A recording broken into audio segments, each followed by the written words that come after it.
Berita ini langsung menimbulkan sensasi. Sialan, ketua Yan ini benar-benar luar biasa. Dia benar-benar akan menghancurkan grup Raja Ginseng Taiji. Itulah yang kau sebut menepati janji. Ketua Yan benar-benar pria sejati. Aku penggemar beratmu sekarang. Tidak heran sikap Park Eun-hye berubah drastis. Ternyata keluarganya akan diambil alih. Pantas saja. Ini harga pamernya. Tiba-tiba, seseorang bertanya, apakah menurutmu ketua Yan akan membiarkan Park Eun-hye pergi? Pertanyaan ini membangkitkan rasa ingin tahu semua orang, dan banyak sekali mata yang tertuju pada Yan Changming dan Park Eun-hye. Yan Changming menggelengkan kepalanya. Aku tidak akan menerima permintaan maafmu, apalagi memaafkanmu. Aku sudah bilang akan menghancurkan grup Raja Ginseng Taiji, dan aku akan melakukannya.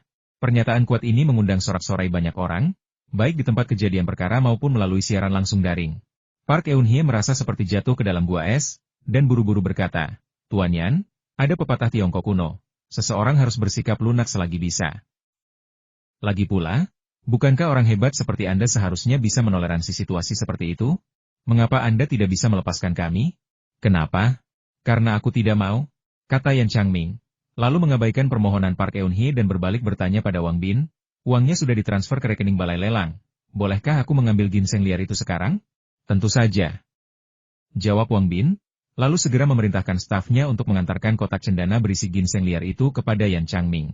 Yan Changming membuka kotak itu, dengan hati-hati mengeluarkan ginseng liar itu, dan setelah memeriksanya dengan saksama untuk memastikan kebenarannya, ia memasukkan kembali ginseng liar itu ke dalam kotak kayu. Tak kuasa menahan rasa bangganya, ia pun tertawa terbahak-bahak. Praktisi lain pun mendekat untuk menyampaikan ucapan selamat atau menggelengkan kepala dan mendesah. Perilaku yang agak aneh ini membangkitkan rasa ingin tahu, tetapi juga membuat orang semakin curiga bahwa ginseng liar milik Xiao Chen mungkin memiliki beberapa efek khusus. Jika tidak, para petinggi yang berpengetahuan luas ini tidak akan kehilangan ketenangannya.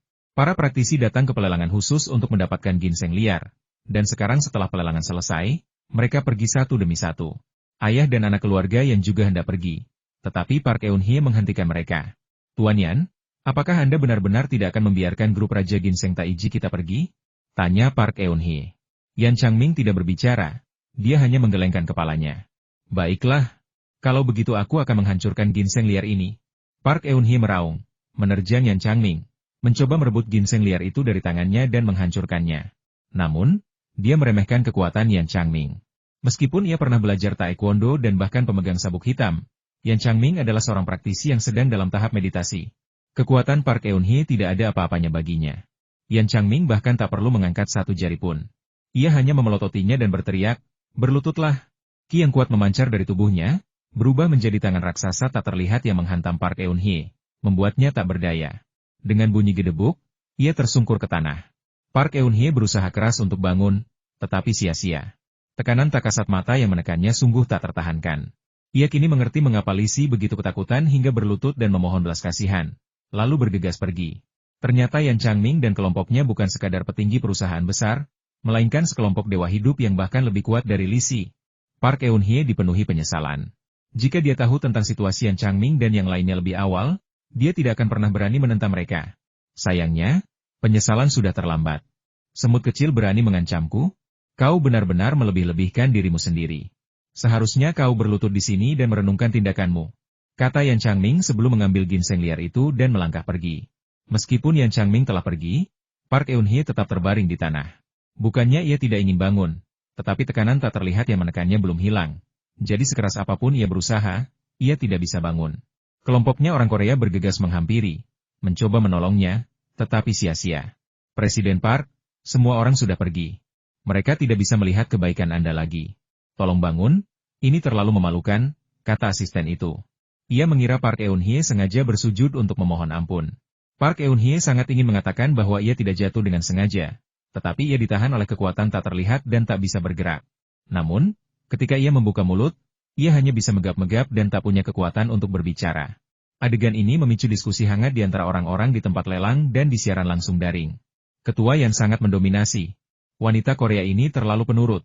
Dia berlutut hanya karena disuruh. Ini jelas berbaring, bukan berlutut. Kamu tidak mengerti? Di atas.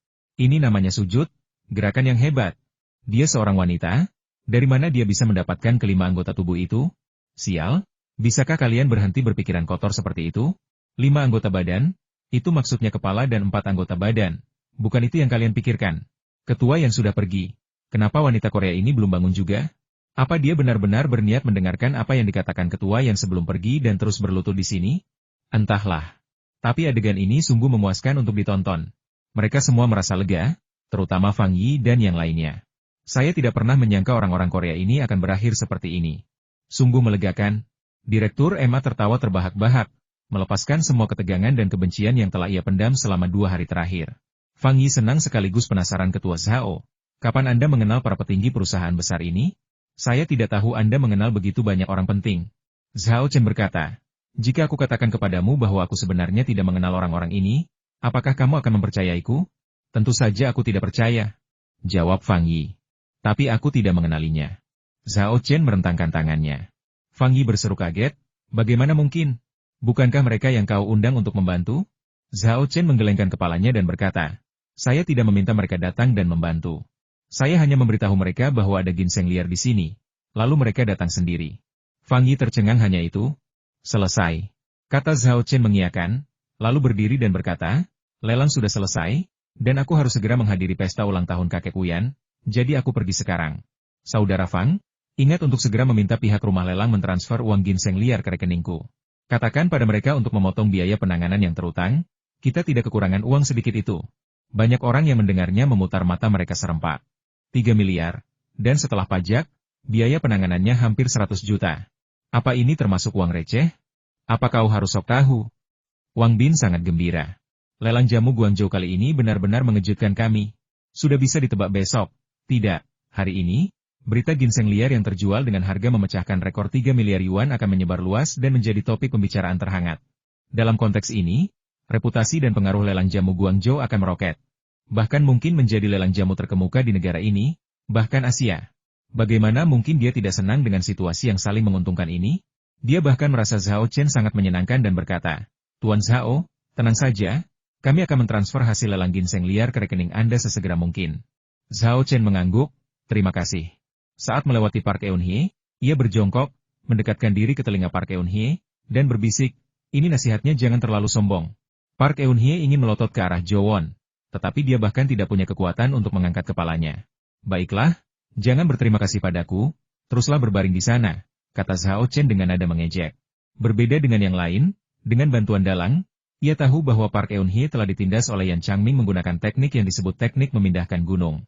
Ketika teknik ini dikuasai hingga tingkat tinggi, teknik ini dapat memanggil kekuatan 3 gunung dan 5 puncak untuk menekan lawan. Raja Tanduk Perak dalam perjalanan ke barat menggunakan teknik ini untuk memanggil Gunung Sumeru, Gunung Amei, dan Gunung Tai untuk menekan San Wukong. Yan Changming sebenarnya tidak memindahkan gunung.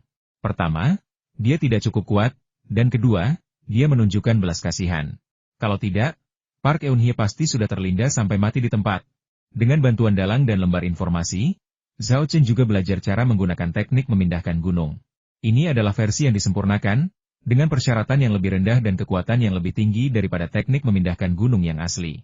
Setelah berbicara, Zhao Chen melangkah pergi. Sepanjang perjalanan, ia menerima banyak tatapan iri. Akar ginseng liar yang terjual dengan harga fantastis 3 miliar yuan di pelelangan belum pernah terjadi sebelumnya. Semua orang yang hadir, yang berkecimpung dalam bisnis jamu, tak kuasa menahan rasa iri.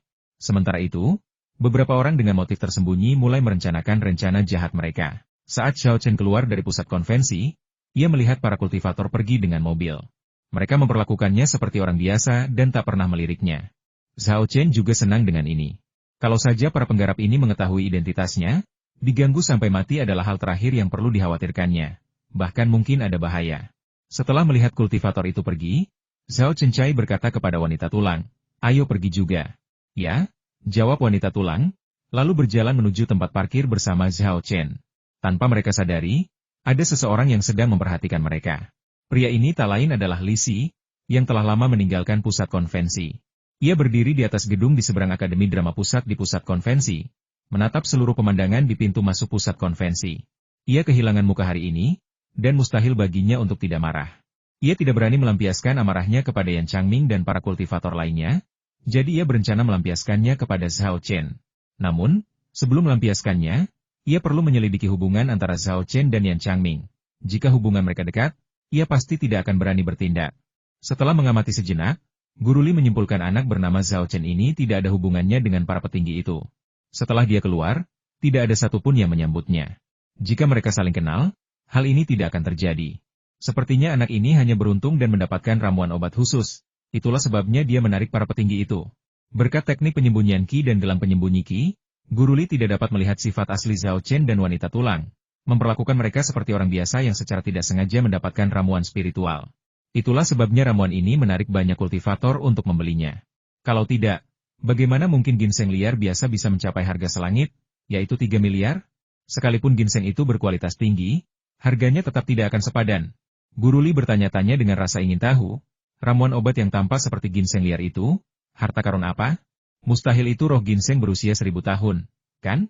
Setelah berspekulasi liar sejenak, Guru Li mengalihkan pandangannya kembali ke Zhao Chen, menggertakkan giginya sambil berkata, aku tidak berani menyinggung orang-orang hebat itu, tapi menghancurkan orang biasa itu mudah. Tentu saja, sebelum menghancurkan anak ini, aku harus mengambil rumput Yao dari tangannya. Song Dongjun, yang masih berada di sisinya, tak kuasa menahan diri untuk berkata setelah mendengar ini. Guru Li, saya sungguh tidak mengerti. Mengapa orang sehebat Anda takut pada orang-orang itu? Sekalipun mereka CEO perusahaan besar, bukankah mudah bagi Anda untuk menghadapi mereka? Li Si meliriknya dan berkata dengan dingin, ya, memang mudah, tapi bukan aku yang berurusan dengan mereka, tapi mereka yang berurusan denganku. Apa kau benar-benar berpikir orang-orang itu hanya pengusaha biasa? Song Dongjun terkejut identitas khusus apa yang mungkin mereka miliki? Tentu saja. Guru Li mengangguk dan menjawab, mereka adalah orang-orang yang sama denganku, dan mereka lebih baik dariku. Song Dongjun tersentak, akhirnya mengerti mengapa Li Si begitu pengecut tadi. Guru Li berkata, menyerah pada yang kuat bukanlah hal yang memalukan. Hanya dengan bertahan hiduplah harapan dapat terwujud. Belum terlambat untuk membalas dendam hari ini ketika kekuatanku melampaui mereka. Ada pepatah Tiongkok kuno, balas dendam seorang pria sejati tidak pernah terlambat, bahkan setelah 10 tahun. Akulah pria sejati itu. Ketidaktahuannya membuat Song Dongjun merasa malu, tetapi dia tidak berani mengatakannya dengan lantang. Setelah melihat Zhao Chen masuk ke dalam mobil dan pergi, Li Si berbalik dan menginstruksikan Song Dongjun, selidiki di mana anak ini tinggal dan cari tahu siapa yang baru-baru ini dia temui. Meskipun dia memutuskan untuk mengambil tindakan terhadap Zhao Chen, dia masih berencana untuk menyelidiki dengan saksama terlebih dahulu, sebagai tindakan pencegahan, agar tidak berakhir menendang sarang tawon lagi setelah mencoba pamer. Ya, jawab Song Dongjun.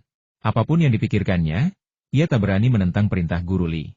Karena jika Guru Li ingin membunuhnya, itu akan mudah. Guru Li melangkah turun sambil berkata, carikan aku 2 wanita lagi, tidak, 3. Aku sudah terpendam dalam amarah terhadap wanita-wanita ini, aku harus mencari tempat untuk melampiaskannya dengan benar. Ini Song Dongjun tampak gelisah. Apa? Kamu tidak mau? Li Si menoleh dan menatapnya, wajahnya muram. Song Dongjun ketakutan dan buru-buru berkata, tidak, aku akan segera mengaturnya untukmu, dan aku jamin kamu akan puas. Baru kemudian Guru Li mengangguk puas. Zhao Chen tidak menyadari bahwa ia sedang diincar oleh Li Si sebagai mangsa. Saat itu, ia sedang duduk di mobilnya, menelepon Wu Yan. Begitu telepon tersambung, Wu Yan berseru dengan gembira, kakak ketiga, kamu hebat sekali. Aku lihat beritanya, ginseng liarmu terjual dengan harga rekor 3 miliar. Wow, ini belum pernah terjadi sebelumnya. Kamu benar-benar kaya raya kali ini. Bahkan jika kamu tidak melakukan apa-apa lagi, hanya menjual 1 atau 2 akar ginseng setiap tahun akan membuatmu kaya raya. Zhao Chen menggelengkan kepalanya dan terkekeh. Dia tahu betul bahwa jika dia tidak menggunakan identitas Little Ghost untuk mengajukan permintaan pembelian di forum petani, dengan memberikan syarat yang menggoda semua petani, ginseng liar itu tidak akan pernah terjual seharga 3 miliar. Petani menghabiskan 3 miliar untuk membeli bukan ginseng, tetapi 3 peluang untuk perbaikan. Jadi, kejadian ini merupakan pengecualian. Di masa mendatang, meskipun ginseng yang diproduksi di basis penanaman tanaman obat Tiongkok berkualitas terbaik, harganya tidak akan setinggi itu. Beberapa juta atau puluhan juta yuan saja sudah cukup bagus. Tentu saja, dia tidak akan mengatakan kata-kata ini kepada Wu Yan. Setelah menyetujui permintaan Wu Yan untuk mentraktirnya makan malam, Zhao Chen berkata, aku belum menyiapkan hadiah ulang tahun untuk kakekmu. Menurutmu, apa yang sebaiknya kuberikan padanya? Datang saja langsung, tidak perlu membawa hadiah, jawab Wu Yan. Zhao Chen meludah dan berkata, kalau ini hari ulang tahunmu, aku pasti akan datang dengan tangan kosong untuk makan, minum, dan bermain denganmu. Tapi ini hari ulang tahun kakekmu, jadi aku tidak bisa bersikap tidak sopan. Benar. Wu Yan terkekeh 2 kali dan berkata, coba kupikir-pikir dulu. Anggur dan barang antik itulah yang akan kuberikan sebagai hadiah, jadi jangan coba-coba memasukkannya. Kalau tidak, kau akan mencuri perhatianku, dan aku akan kehilangan muka. Meskipun anggur obat dan patung Buddha obat yang kubuat ini berkatmu. Sifat cerewet pria ini muncul lagi. Setelah mengoceh cukup lama, akhirnya ia memberi saran kakak ketiga, aku ingat tulisan tanganmu bagus sekali. Aku ingin tahu apakah kamu bisa menggambar? Apa? Kau ingin aku melukis gambar untuk kakekmu? Tanya Zhao Chen. Meskipun ia tidak pandai melukis, itu tidak masalah. Di bagian pengetahuan lain-lain di daun informasi, terdapat teknik melukis peninggalan Wu Peng. Ia hanya perlu menggunakan teknik meminjam pikiran untuk meminjamnya. Wu Yan menjawab, ya, selain anggur dan barang antik, kakek saya juga tertarik pada lukisan. Sebagian besar koleksi barang antiknya terdiri dari lukisan-lukisan karya orang-orang kuno. Kakak ketiga, kaligrafimu sangat bagus, jadi lukisan bungamu pasti juga bagus. Bagaimana kalau kamu melukisnya sendiri dan memberikannya kepada kakek saya? Lukisan itu tidak hanya akan berharga, tetapi juga penuh makna. Saya yakin kakek saya akan sangat menyukainya. Zhao Chenying berkata, baiklah, aku akan melakukan apa yang kau katakan. Aku akan membuat lukisan untuk kakekmu. Oh, ngomong-ngomong, menurutmu aku harus melukis apa? Wu Yan berkata, terserah kamu, asalkan sesuai dengan acaranya. Mengatakan itu sama saja dengan tidak mengatakan apapun, balas Zhao Chen dengan kesal. Wu Yan terkekeh dan hendak berbicara ketika seseorang memanggilnya. Setelah menjawab 2 kali, ia berkata, kakak ketiga, mereka memintaku untuk membantu menyambut tamu. Jadi aku tidak akan bicara lagi. Telepon aku kalau sudah sampai, dan aku akan keluar untuk menemuimu. Baiklah, kamu kembali saja bekerja, jawab Zhao Chen, lalu menutup telepon. Dia meletakkan ponselnya dan menyipitkan mata sambil merenung, apa yang harus kugambar? Pohon pinus dan burung bangau, simbol umur panjang?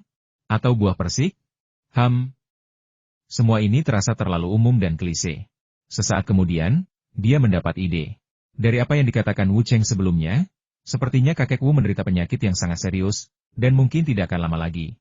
Saya pergi ke sana kali ini bukan hanya untuk merayakan ulang tahun kakek Wu, tetapi juga untuk melihat apakah saya bisa membantunya menyembuhkan penyakit serius ini. Sebagai seorang pria lanjut usia di atas 70 tahun, energi vital dan vitalitasnya pasti sangat terkuras akibat penyakit ini. Lukisan dapat memengaruhi emosi seseorang dan memobilisasi potensinya. Saya dapat memanfaatkan keahlian melukis Master Wu Peng untuk menciptakan lukisan yang semarak guna menginspirasi potensi kakek Wu dan meningkatkan peluangnya untuk sembuh dari penyakit ini. Praktik pengobatan dengan lukisan ini tercatat dalam rekam medis Wu Peng, dan hasilnya cukup baik. Zhao Chen berencana untuk mencobanya kali ini. Ia tidak berharap dapat menyembuhkan kakek Wu dengan lukisan. Selama ia dapat merangsang potensinya, ia dapat meningkatkan tingkat keberhasilan pengobatan dan membuatnya lebih mudah.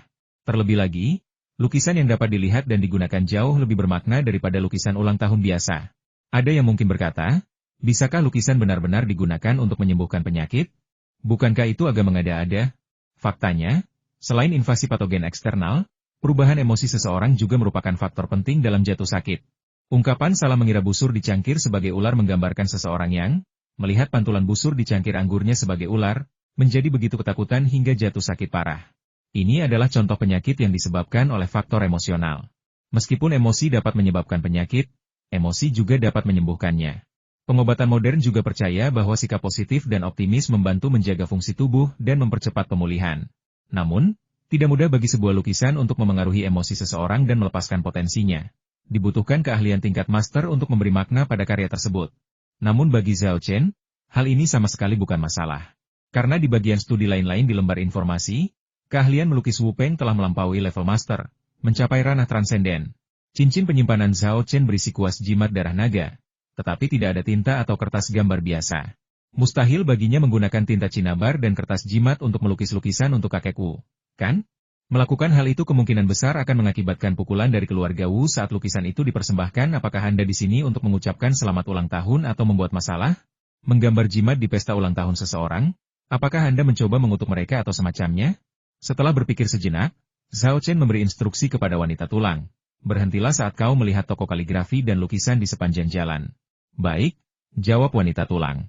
Sesaat kemudian, ia melihat sebuah toko kaligrafi dan lukisan. Jadi ia memarkir mobilnya di pinggir jalan dan berbalik untuk mengingatkan Zhao Chen, yang sedang membaca di lembar informasi. Tuan, ada toko kaligrafi dan lukisan di sini. Zhao Chen menoleh dan melihat, benar saja, sebuah toko kaligrafi dan lukisan di pinggir jalan. Toko itu tidak hanya menjual kaligrafi dan lukisan, tetapi juga menawarkan jasa pembingkaian. Di tengah toko terdapat sebuah meja besar dengan lebar dan panjang beberapa meter, di atasnya tertata berbagai kaligrafi dan lukisan. Seorang pria sedang melukis, sapuan kuasnya mengalir bebas. Beberapa orang mengelilinginya, mengagumi dan mengamati karyanya. Begitu saya memasuki toko kaligrafi dan lukisan, seorang pria parubaya berpakaian Hanfu menyambut saya dengan senyuman dan bertanya, "Apa yang Anda butuhkan?" Zhao Chen berkata, "Saya ingin membeli kertas dan tinta Xuan. Kalau kamu punya batu tinta, tolong belikan juga. Saya tidak butuh kuas, saya sudah punya. Kertas, tinta, dan batu tintanya pasti yang terbaik." Nada bicaranya sungguh boros, tetapi siapa yang bisa menyalahkannya karena sekarang kaya? Pemilik toko sangat menyukai pelanggan seperti ini. Sambil tersenyum, ia berkata, "Anda datang ke tempat yang tepat. Tak berlebihan jika dikatakan bahwa kuas, tinta, dan kertas saya adalah yang terbaik di Guangzhou. Ayo, lihat kertas Xuan ini, bagaimana menurut Anda?" Sambil berbicara, ia berjalan ke konter, mengambil segulung kertas Xuan, dan memperkenalkannya. Ini kertas Xuan berkualitas tinggi. Baik untuk melukis maupun kaligrafi, kertas ini sangat bagus. Tentu saja, harganya tidak murah. Bos terus berbicara, tetapi Zhao Chen berbalik untuk pergi. "Hei, kenapa kamu pergi?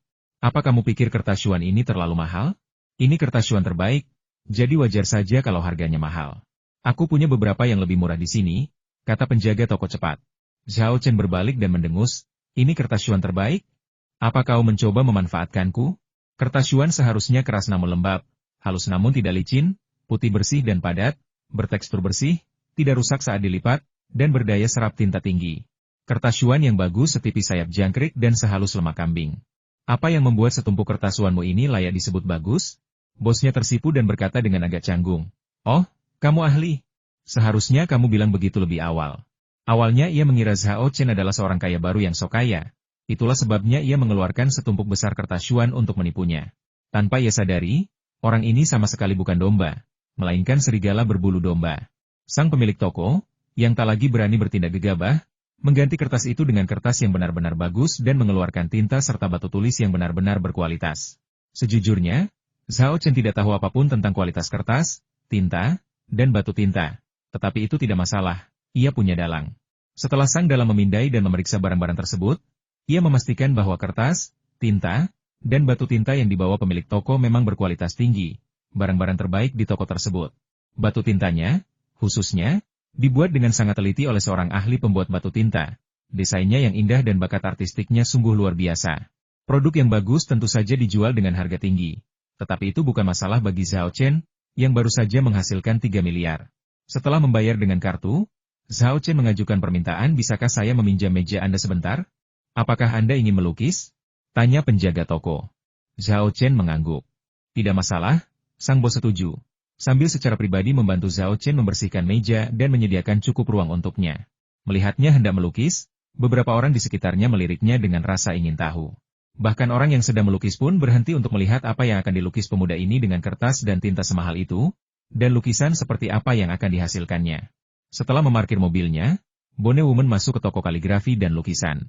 Zhao Chen mengangkat tangannya dan menunjuk ke kertas, tinta, dan tempat tinta di atas meja, lalu memberi instruksi, "Bentangkan kertas dan giling tintanya." "Ya," jawab wanita tulang sambil melangkah maju untuk membantu Zhao Chen dengan persiapan. Semasa hidup wanita tulang, ia adalah seorang prajurit wanita di Jepang.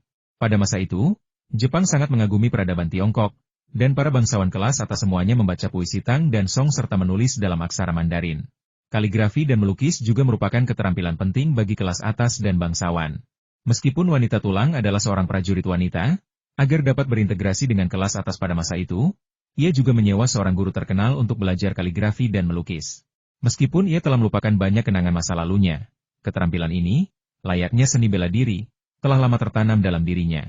Oleh karena itu, ia sangat akrab dengan hal-hal seperti menata kertas dan menggiling tinta. Saat ini, rangkaian tindakan yang dilakukannya tidak hanya halus dan mengalir, tetapi juga memiliki pesona kuno yang menyegarkan dan sungguh indah. Gadis ini cukup bagus. Dilihat dari cara dia menata kertas dan menggiling tintanya, terlihat jelas bahwa dia sangat ahli dalam kaligrafi dan melukis. Seorang wanita cantik yang menambahkan wewangian pada batu tinta, tangannya yang halus menggiling tinta inilah alam tertinggi yang kita cita-citakan. Pemuda ini sungguh patut ditiru. Meskipun orang-orang mengaguminya, mereka juga penasaran, berpikir bahwa Zhao Chen pasti sangat terampil melukis hingga bisa berlaga seperti itu. Mereka hanya bertanya-tanya seberapa hebat dia. Memanfaatkan momen saat tidak ada seorang pun yang melihat, Zhao Chen mengeluarkan kuas jimat darah naga. Bagi kebanyakan orang, pena ini tidak istimewa kecuali desainnya yang mewah. Setelah wanita tulang selesai menggiling tinta, Zhao Chen mengambil kuasnya, mencelupkannya ke dalam tinta, dan mulai melukis dengan sapuan yang mengalir. Kertas putih dan tinta hitam, seperti yin dan yang, memiliki pesona yang unik dan indah. Zhao Chen melukis dengan sangat cepat, selesai dalam beberapa menit saja, lalu membilas kuas jimat darah naga dengan air bersih. Begitu cepat? Pemilik toko dan pelanggan semuanya kagum dengan kecepatan Zhao Chen dan berkumpul untuk melihat apa yang telah digambarnya. Namun, apa yang mereka lihat sangat mengecewakan mereka. Gambar apa ini?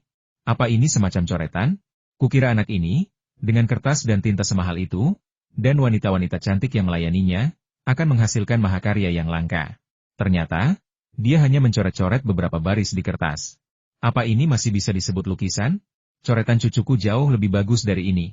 Jadi anak ini cuma pamer. Sayang sekali dia nggak punya keahlian apa-apa, dia cuma gagal pamer. Meski orang-orang tidak mengatakan apa-apa, mereka semua mengeluh tanpa ampun dalam hati mereka.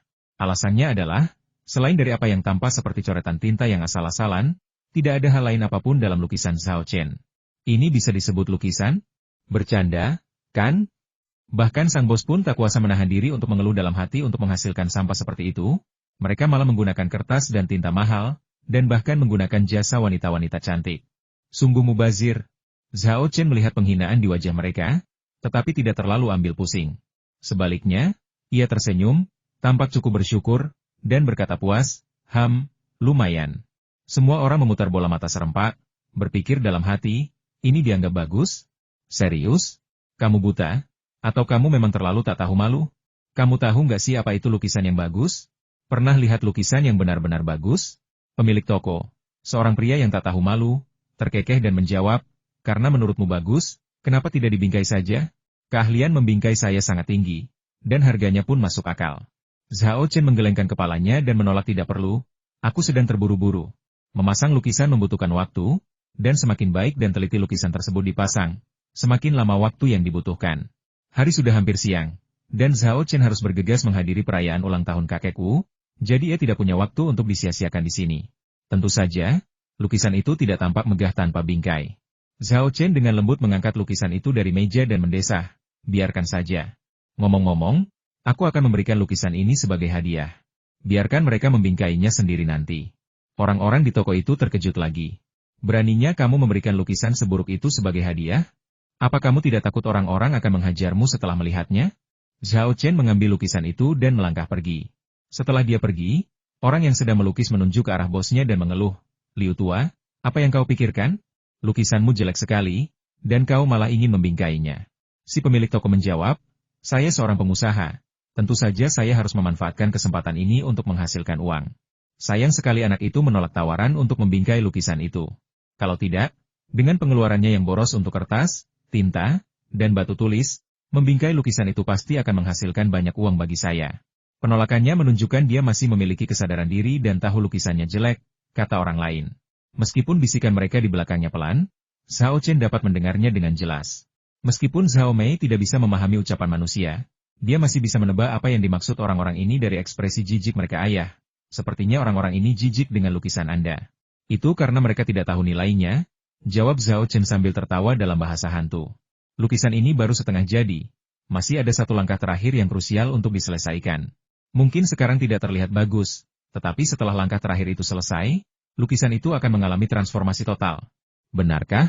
Apa perubahannya? Tanya Zhao Mei penasaran. Bahkan mata wanita tulang pun berbinar-binar penasaran. Zhao Chen merahasiakannya, ini rahasia. Pada saat yang sama, ia membuka cincin penyimpanannya dan, selagi tinta masih basah, memasukkan lukisan itu ke dalam ruang cincin penyimpanan. Barang-barang yang disimpan di dalam cincin penyimpanan akan tetap dalam kondisi yang sama seperti saat pertama kali disimpan. Dengan kata lain, berapa lama pun lukisan disimpan di dalam cincin penyimpanan, tintanya tidak akan kering selama tidak dikeluarkan. Ini penting. Jika tinta mengering, ini akan secara signifikan mengurangi efektivitas langkah terakhir.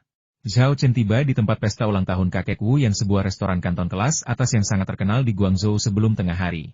Restoran ini juga dimiliki oleh keluarga Wu. Begitu Zhao Chen keluar dari mobil, ia melihat Wu yang berdiri di pintu masuk restoran sebagai penyambut tamu. Ada beberapa anak muda lain di sampingnya, termasuk Wu Cheng. Tanpa perlu disangka, jelaslah bahwa anak-anak muda ini berasal dari generasi muda keluarga Wu. Menempatkan mereka di pintu sebagai penyambut tamu bukan hanya untuk melatih mereka, tetapi juga agar mereka dikenal oleh para tamu. Hal ini karena sebagian besar tamu yang datang hari ini adalah tokoh-tokoh terkemuka dari berbagai lapisan masyarakat Guangzhou. Begitu melihat Zhao Chen dari kejauhan, Wu Yan langsung menyambutnya dengan senyum lebar kakak ketiga. Akhirnya kamu sampai juga. Aku takut kamu terlambat. Zhao Chen menjelaskan. Saya terlambat di pelelangan, lalu saya mampir ke toko kaligrafi dan lukisan di tengah jalan dan langsung melukis di sana. Jadi saya agak terlambat. Untungnya, saya tidak terlambat, kalau tidak, saya akan dianggap tidak sopan. Ayo, aku akan mengajakmu bertemu kakekku. Aku yakin dia akan sangat menyukaimu saat melihatmu. Wu Yan menarik Zhao Chen dan mulai berjalan masuk ke restoran. Wu Chen juga mengenali Zhao Chen. Ia mengangkat alis, melihat ini sebagai kesempatan untuk menekan Wu Yan. Ia melangkah maju dan berkata dengan nada sarkastis, Wu Yan, hari ini ulang tahun kakek. Kenapa kau membawa orang-orang yang tidak ada hubungannya denganmu? Apa maksudmu dengan orang yang tidak ada hubungannya? Wu Yan langsung membalas. Zhao Chen adalah teman baik dan saudaraku. Dia datang ke sini hari ini khusus untuk merayakan ulang tahun kakekku. Wu Chen mencibir. Ini perayaan ulang tahun kakek, bukan tempatmu menghibur kroni-kronimu. Lihat dirimu sendiri. Bukankah semua orang yang datang untuk memberi selamat kepadamu adalah tokoh-tokoh penting? Apa hakmu, sebagai teman mereka, untuk sekamar dengan mereka? Wu Yan protes. Bagaimana mungkin saudara ketigaku tidak memenuhi syarat? Dia bintang muda paling menjanjikan di bidang medis domestik. Budidaya tanaman obatnya sangat laris di lelang tanaman obat Guangzhou tahun ini, dengan berbagai tanaman obat terjual dengan harga tinggi. Apalagi hari ini, ginseng liar kualitas terbaiknya terjual dengan harga yang mencengangkan, mencapai 3 miliar yuan. Dari segi bakat, ketenaran, dan kekayaan, saudara ketigaku tidak kalah dari tamu-tamu di sini hari ini, dan dia jauh melampauimu. Apa hakmu untuk mengejeknya? Meski diejek, Wu Cheng tidak marah. Sebaliknya, dia diam-diam senang. Menurutnya, Wu yang terprovokasi dan mulai bicara omong kosong. Meskipun kakeknya tidak ada di pintu, setiap gerakan di sini dilaporkan kepadanya. Ia yakin kata-kata dan tindakan Wu Yan akan semakin merusak citranya di mata kakeknya. Wu Cheng sengaja berbicara keras, Wu Yan, kok aku nggak pernah tahu kamu sesombong itu? Jual akar ginseng seharga 3 miliar? Lucu banget. Nggak, ini bukan cuma bualan, tapi sama sekali nggak masuk akal. Kamu kan baru 20-an, nggak bisa lebih dewasa? Kalau kamu baca lebih banyak berita dan buku, kamu nggak akan ngalamin kesalahan kayak gitu. Dan kamu malah bilang temanmu lebih hebat dari semua tamu di sini hari ini. Aku tahu kamu mau pamer di depan temanmu dan memperluas wawasannya, tapi ngomongin omong kosong kayak gitu itu nggak sopan banget sama tamu. Teriakannya yang keras langsung menarik perhatian tamu yang ada di dekatnya. Ekspresi para tamu tidak menyenangkan. Jelas karena kata-katanya, yang membuat mereka membenci Wu Yan. Belum lagi Zhao Chen, bahkan Wu yang menyadari bahwa Wu Cheng menggunakan ini sebagai alasan untuk menyabotase dirinya. Dia mengangkat sebelah alisnya dan menjawab dengan tajam. Zhao Chen mengulurkan tangan dan menghentikannya. Jika Wu Yan benar-benar berdebat dengan Wu Cheng di depan begitu banyak tamu, terlepas siapa yang benar atau salah, Wu Yan akan terlibat. Meskipun ia menghentikan Wu Yan, Zhao Chen tetap angkat bicara, berkata dengan nada sarkastis, aku setuju dengan apa yang baru saja kau katakan. Kita harus lebih banyak membaca berita dan buku daripada memikirkan hal-hal yang meragukan. Wu Cheng tertegun dan sangat terkejut. Di satu sisi, ia terkejut Zhao Chen akan setuju dengannya. Di sisi lain, ia juga bingung dengan arti kalimat Zhao Chen selanjutnya. Mungkinkah Zhao Chen mengetahui beberapa informasi rahasia? Dia begitu terkejut hingga tertegun sejenak dan tidak mengatakan apapun. Saat itu, seorang tamu yang baru tiba, tertarik oleh kata-kata Wu Cheng, mengalihkan pandangannya. Saat melihat Zhao Chen, ia awalnya terkejut, lalu mengamatinya dengan saksama sebelum cepat melangkah maju dan berkata sambil tersenyum. Apakah Anda Tuan Zhao Chen? Zhao Chen tidak mengenal orang ini, tetapi tetap bertanya dengan sopan. Saya Zhao Chen, dan Anda siapa? Setelah orang itu memperkenalkan diri, Zhao Chen mengetahui bahwa marganya adalah Luo, dan ia memiliki beberapa toko obat tradisional Tiongkok di Yangcheng. Ia juga menghadiri pelelangan jamu hari ini dan menyaksikan seluruh proses ginseng liar Zhao Chen terjual dengan harga selangit, yaitu 3 miliar. Seperti Zhao Chen, ia langsung meninggalkan pelelangan setelah ginseng liar dilelang untuk menghadiri pesta ulang tahun kakek Wu Yan. Tetapi tanpa diduga, ia bertemu Zhao Chen lagi di sini. Selamat, Tuan Zhao. Sebuah ginseng liar telah terjual dengan harga yang memecahkan rekor, yaitu 3 miliar yuan. Ini bukan hanya belum pernah terjadi sebelumnya, tetapi mungkin tidak akan pernah terulang. Gelar ginseng nomor 1 dunia kini akan menjadi milik Anda. Setelah menyampaikan ucapan selamat, Bos Luo mulai menjalankan tugasnya. Tuan Zhao, saya ingin tahu apakah Anda memiliki ginseng berusia seabad atau tanaman obat tua lainnya di lahan penanaman tanaman obat Anda? Saya ingin membeli 1 batch. Meskipun saya tidak bisa menawar 3 miliar, harganya bisa dinegosiasikan. Zhao Chen tidak terburu-buru menyetujui, tetapi berkata, "Sejujurnya, Tuan Luo, basis penanaman tanaman obat saya memiliki banyak tanaman herbal yang bagus.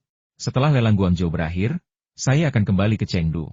Pada saat itu, Tuan Luo dipersilakan untuk mengunjungi lokasi secara langsung sebelum membahas bisnis. "Hari ini adalah ulang tahun kakekku, dan kita di sini untuk merayakannya, jadi tidak pantas untuk membicarakan bisnis." Tuan Luo agak kecewa, tetapi alasan Zhao Chen begitu tepat sehingga ia tak bisa membantahnya. Ia hanya bisa tersenyum dan berkata, "Anda benar, kita tidak akan membicarakan bisnis hari ini." Sepanjang percakapan mereka, Wu Cheng terus mengangangkan mulutnya. Dia kenal Bos Luo, dia tahu bahwa pria ini merupakan tokoh besar dalam industri jamu Guangzhou dan juga teman baik kakeknya, dengan kekayaan yang sangat besar. Orang sebesar itu benar-benar mengobrol dan tertawa dengan Zhao Chen, memperlakukannya sebagai orang yang setara. Apakah ini semacam halusinasi? Wu Cheng mencubit dirinya sendiri dengan keras. "Sakit? Jadi itu bukan halusinasi." Ia segera berkata, "Kakek Luo, kakek bilang ginseng liarnya dijual seharga 3 miliar? Mustahil. Bagaimana ginseng bisa laku seharga itu?" Bos Luo meliriknya dan berkata, "Kamu harus lebih banyak membaca berita dan buku kalau ada waktu. Masalah ini sudah ada di halaman depan berita. Kalau kamu tidak percaya padaku, kamu juga tidak bisa begitu saja tidak percaya beritanya, kan?" Wajah Wu Cheng memerah dan memucat secara bergantian. Ia tak menyangka Bos Luo akan memanfaatkan ejekannya terhadap Wu yang sebelumnya untuk memberinya pelajaran. Ia juga teringat kata-kata Zhao Chen sebelumnya. Ternyata Zhao Chen bukan hanya setuju dengannya, tetapi malah menamparnya. Yang mengejutkan Wu Cheng, tamparan di wajah itu belum berakhir, malah baru saja dimulai. Beberapa tamu lainnya datang dan menyapa Zhao Chen dengan senyuman dan berkata, "Zhao Chen, ini benar-benar kamu." Zhao Chen mengenali orang-orang ini. Mereka semua adalah dokter ternama dari Guangzhou, yang ia temui di sebuah konferensi pertukaran medis di Shanghai. Mereka juga merupakan anggota Asosiasi Akupunktur Guangzhou, jadi setelah berbasa-basi, mereka berulang kali mengungkapkan rasa terima kasih mereka kepada Zhao Chen. Berkat Zhao Chen pula, Asosiasi Akupunktur Guangzhou mereka dapat menghapus rasa malu dan memulihkan reputasinya. Sebelum percakapan Zhao Chen dengan mereka berakhir, lebih banyak orang datang untuk menyambutnya. Wu Cheng hampir menangis. Kapankah ini akan berakhir? Mengapa semua tamu terhormat ini mengenali Zhao Chen? Dan mengapa mereka semua begitu baik padanya? Entah memujanya atau menyanjungnya? Apakah dia benar-benar sosok yang berkuasa? Zhao Chen juga cukup bingung, karena dia tidak mengenali satupun orang yang mengelilinginya dan mencoba mendekatinya. Saya tanya-tanya dan ternyata orang-orang itu sudah melihat berita tentang dia selama 2 hari terakhir dan tahu kalau dia jenius di bidang medis yang sangat terampil. Jadi mereka ingin datang dan mengenalnya. Kaya atau miskin, berkuasa atau tidak, Anda tak bisa menghindari sakit.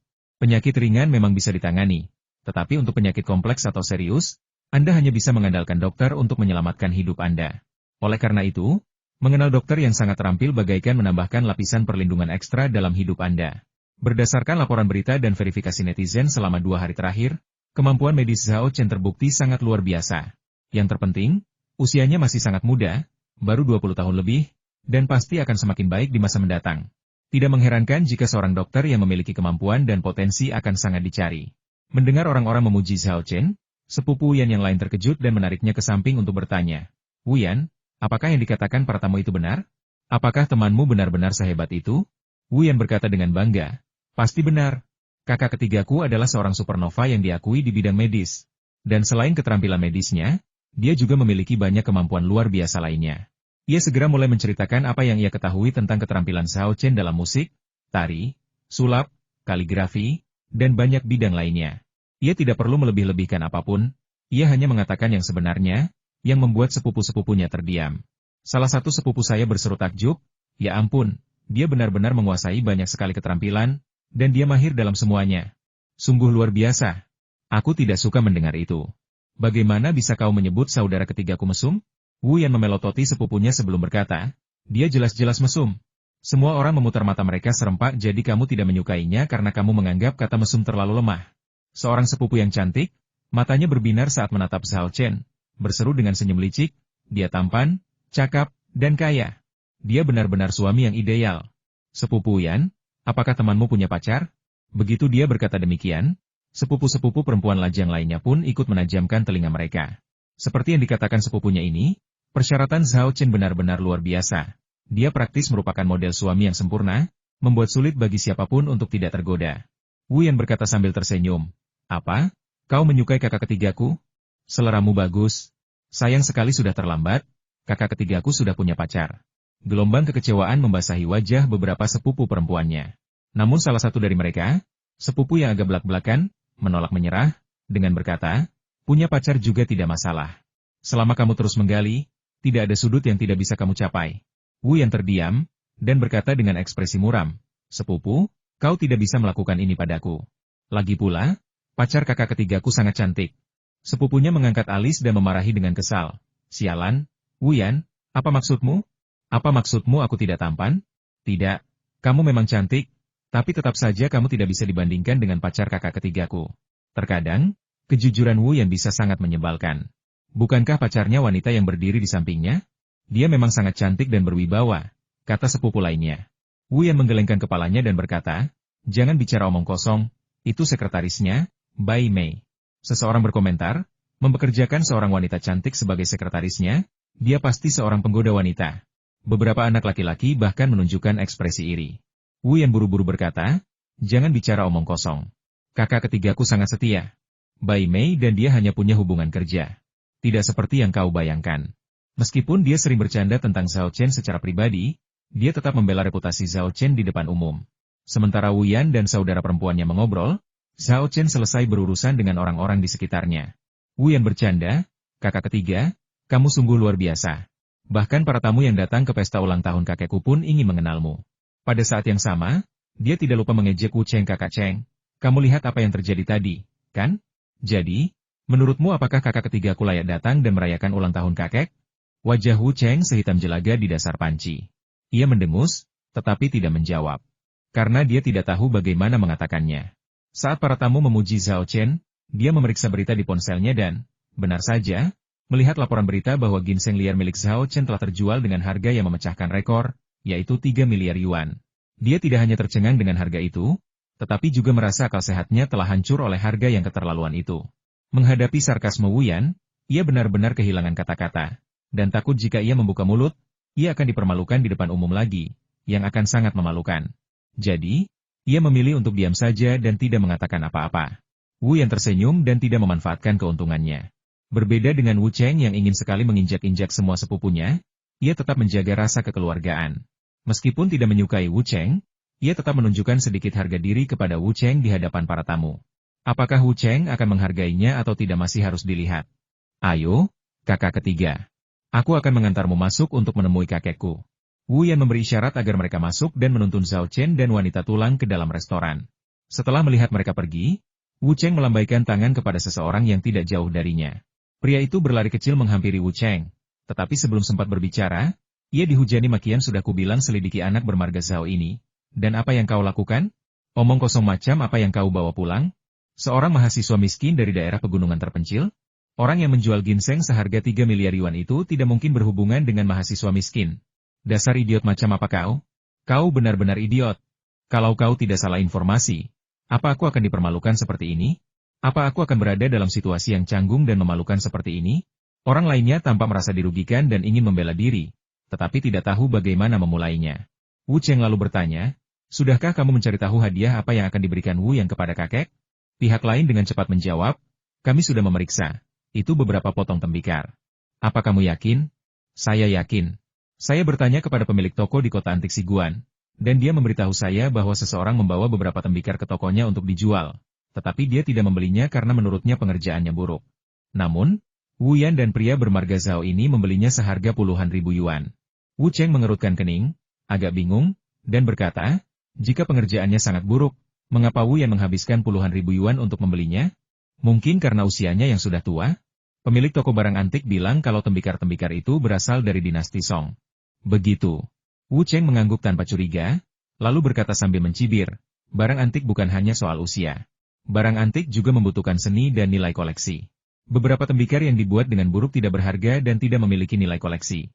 Hanya orang yang tidak tahu apa-apa tentang barang antik yang cukup bodoh untuk membelinya. Kalau Wu Yan benar-benar memberikan benda ini kepada kakek sebagai hadiah ulang tahun, dia pasti akan dimarahi.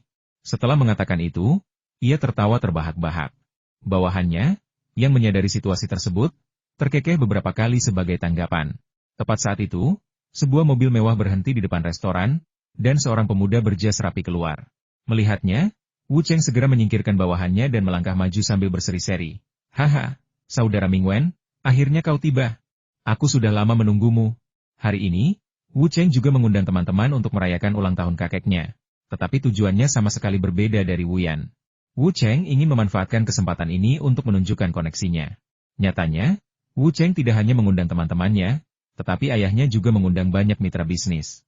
Tujuannya sama, memberitahu Wu Cheng bahwa ia dan ayahnya tidak hanya cakap, tetapi juga memiliki koneksi yang luas, sehingga menyerahkan bisnis keluarga Wu kepada mereka adalah pilihan terbaik. Teman yang diundang Wu Cheng, bermarga San, bernama San Mingwen, juga berasal dari bisnis catering. Keluarganya memiliki jaringan restoran, dengan beberapa cabang tidak hanya di Guangzhou tetapi juga di kota-kota lain di Provinsi Guangdong. Meskipun restoran mereka tidak sesukses WS, jaringan mereka yang luas dan banyaknya cabang membuat mereka bisa dibilang sama kuatnya. Bahkan mungkin lebih kuat daripada WS. San Mingwen datang untuk mendukung Wu Cheng kali ini, berharap dapat memanfaatkan kesempatan ini untuk menyatukan keluarga San dan Wu. Keluarga Wu memiliki resep rahasia untuk beberapa hidangan khas, sehingga bisnis mereka selalu sukses. Keluarga San sangat memperhatikan resep-resep ini dan ingin bermitra dengan mereka untuk membangun jaringan restoran mewah tentu saja. Akan sangat ideal jika mereka juga bisa mendapatkan resep-resep keluarga Wu dalam prosesnya. Meski kedua belah pihak memiliki agenda masing-masing, suasana saat mereka bertemu cukup harmonis. San Mingwen berjabat tangan dengan Wu Cheng dan berkata sambil tersenyum, "Saudara Wu Cheng, bagaimana mungkin saya merepotkan Anda untuk datang dan menyapa saya secara langsung? Anda terlalu berlebihan. Kehadiran saudara Mingwen merupakan suatu kehormatan bagi kediaman sederhana kami, dan tentu saja saya harus menyapa Anda secara pribadi." Kata-kata Wu Cheng benar-benar munafik. Ia telah berdiri di pintu masuk restoran sepanjang pagi menyambut tamu, namun ia berbicara seolah-olah ia telah menunggu San Mingwen secara khusus. San Mingwen senang dengan sikapnya dan berkata sambil tersenyum, "Ayo, antar aku masuk untuk memberi penghormatan terakhir kepada kakekku.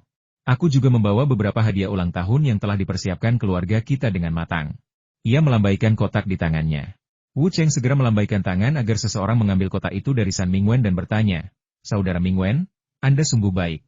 San Mingwen berkata sambil tersenyum, "Kami dengar kakek Wu suka barang antik. Awalnya kami ingin menyiapkan barang antik, tapi kemudian kami pikir apa yang kakek Wu siapkan pasti juga barang antik, jadi kami tidak ingin mencuri perhatian kakek Wu. Sebagai gantinya, kami meminta Tuan Mengku untuk melukis pohon pinus dan burung bangau agar umur panjang." Kata-katanya penuh dengan bualan. Tuan Mengku adalah pelukis kelas 1 di Tiongkok, dan karya-karyanya bernilai tinggi. Belum lagi lukisan-lukisan yang dipesan secara khusus ini. Lukisan ini tidak hanya menunjukkan ketulusan keluarga San, tetapi juga kekuatan mereka. Wu Cheng juga pernah mendengar nama Tuan Mengku, dan sangat gembira, hebat sekali. Kakekku pasti akan sangat senang melihat lukisan Tuan Mengku.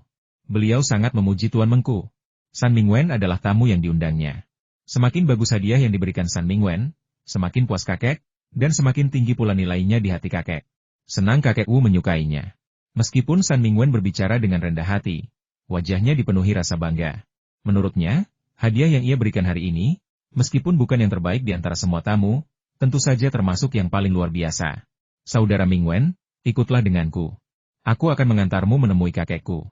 Wu Cheng menuntun San Mingwen dan melangkah masuk ke restoran. Sambil berjalan, ia merenung, "Aku penasaran, hadiah apa yang diberikan anak bermarga Zhao itu kepada kakek? Kalau lukisan San Mingwen bisa mengalahkan lukisannya, pasti keren banget. Dengan begitu, aku tidak hanya bisa membalas dendam dan melampiaskan amarahku, tapi juga bisa menendang Wu Yan beberapa kali." Sambil berpikir demikian, ia tanpa sadar mempercepat langkahnya, yang mengejutkan San Mingwen, yang mengikutinya dari belakang perluka terburu-buru. "Kau hampir kehabisan tenaga." Tak lama kemudian, Wu Cheng membawa San Mingwen ke lounge mewah di restoran itu. Kakeknya, Wu Shouqing, dimakamkan di sini. Melihat mereka mendekat, resepsionis yang mengenakan cheongsam dan berdiri di pintu masuk lounge segera membukakan pintu untuk mereka. Bahkan sebelum masuk, Wu Cheng mendengar tawa kakeknya. "Jadi, kamu Xiao Chen? Aku pernah mendengar Wu Yan menyebutmu sebelumnya. Melihatmu hari ini, kamu memang pemuda yang tampan dan luar biasa." "Kakekku, Anda menyanjung saya," kata Xiao Chen sambil tersenyum, sambil mengaktifkan teknik observasi kinya untuk mengamati Wu Shouqing dari atas ke bawah.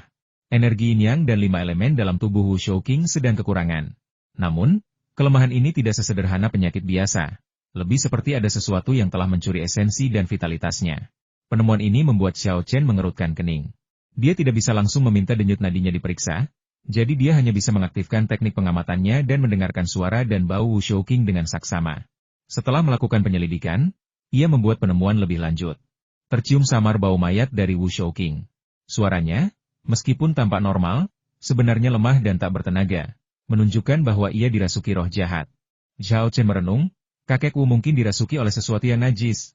Aku hanya ingin tahu apakah benda najis itu ada hubungannya dengan Wu Cheng. Jika Wu Cheng atau ayahnya benar-benar melakukan ini, maka mereka benar-benar binatang buas. Tidak, mereka lebih buruk dari binatang. Menyakiti ayah dan kakek sendiri demi harta keluarga adalah perbuatan yang sangat tercela. Tepat saat Xiao Chen hendak mengajukan pertanyaan, Wu Cheng menuntun San Mingwen masuk. Kakek, perkenalkan, ini San Mingwen. Wu Cheng sengaja memberikan penjelasan rinci tentang latar belakang keluarga San Mingwen agar Wu Shouqing tahu bahwa teman yang dibawanya ini dapat membantu bisnis keluarga. Setelah selesai memperkenalkan diri, San Wenming menghampiri Wu Shouqing dan berkata sambil tersenyum, "Kakek Wu, semoga kakek Wu selalu bahagia dan panjang umur. Orang tua saya tidak bisa datang karena ada urusan lain, tetapi mereka meminta saya untuk menyampaikan salam dan juga meminta saya untuk membawakan hadiah ulang tahun." San Mingwen mengulurkan tangan dan mengambil kotak lukisan itu, membukanya, lalu mengeluarkan sebuah gulungan berbingkai indah. Saat ia perlahan membuka gulungan itu, sebatang pohon pinus menjulang tinggi di puncak gunung dan seekor burung bangau yang terbang di antara awan-awan langsung muncul di hadapan semua orang. Lukisan pohon pinus dan burung bangau yang melambangkan umur panjang ini diciptakan oleh Bapak San Jiamengku. Kami harap Anda menyukainya, ujar San Mingwen. Wu Cheng kemudian diam-diam melemparkan pandangan provokatif ke arah Zhao Chen dan Wu Yan. Wu Yan tidak menyadari tatapan provokatif Wu Cheng dan berbicara pelan kepada Zhao Chen. Kebetulan sekali, San Mingwen juga mengirimkan sebuah lukisan, dan itu bahkan karya Tuan Mengku. Wu Yan sedikit mengernyit, ekspresinya serius. Zhao Chen terkejut, "Kamu benar-benar kenal Tuan Mengku? Kukira kamu cuma bisa merayu perempuan." Wu Yan membalas, "Kau pikir merayu perempuan itu mudah? Untuk merayu perempuan, kau harus mahir di berbagai bidang agar bisa memulai dengan topik yang menarik minat mereka dan mengobrol dengan mereka. Meskipun aku tidak suka kaligrafi dan melukis, aku tahu sedikit tentang hal-hal terkait. Kalau tidak, bagaimana aku bisa berpura-pura menjadi anak muda sastra untuk mendekati perempuan yang segar dan polos?" "Kamu hebat." Zhao Chen mengacungkan jempol, wajahnya penuh kekaguman. Mengubah mengejar gadis menjadi motivasi belajar, itu hal yang luar biasa. "Ayo kita mulai." "Kau hampir saja membuatku salah paham," kata Wu Yan dengan suara rendah. "Karena aku mengenal Wu Cheng, dia pasti akan mencoba memprovokasimu untuk memberikan hadiah ulang tahunmu juga. Jika hadiahmu tidak sebagus San Mingwen, dia pasti akan menyindirmu." "Kakak ketiga, bagaimana menurutmu lukisanmu? Bisakah lukisan itu dibandingkan dengan karya Tuan Mengku? Bagaimana kalau kita tukar hadiahnya? Aku akan meminta Fei Fei untuk segera membawa patung Buddha pengobatan, kau bisa memberikannya kepada kakekku sebagai hadiah." Zhao Chen terkejut, "Bukankah patung Buddha pengobatan itu hadiah ulang tahun yang kau persiapkan? Kalau kau memberikannya kepadaku, apa yang akan kau berikan kepadaku?" Wu Yan menjawab, "Kalau bukan karenamu, aku tidak akan mendapatkan patung Buddha pengobatan ini. Yang terpenting saat ini adalah menyelamatkan mukamu dan mencegah rencana licik Wu Cheng berhasil. Adapun yang harus kuberikan padamu, masih ada anggur obat, dupa penenang, dan pil vitalitas yang kau berikan padaku." Zhao Chen sangat tersentuh. Kesediaan Wu Yan untuk memberinya patung Buddha pengobatan menunjukkan bahwa ia benar-benar menganggapnya sebagai saudara. Dia tertawa dan berkata, "Baiklah, kamu simpan saja patung Buddha pengobatan itu untuk dirimu sendiri dan berikan kepada kakekmu. Lukisanku tidak lebih buruk dari lukisan Tuan Mengku." "Benarkah?" tanya Wu Yan. "Benar." Zhao Chen mengangguk. Meskipun ia mempercayai Zhao Chen, Wu Yan masih sedikit khawatir. Lagi pula, Tuan Mengku adalah pelukis papan atas di negeri ini. Namun, Zhao Chen penuh percaya diri. Bercanda, lukisannya dibuat dengan meminjam keahlian melukis Wu Peng.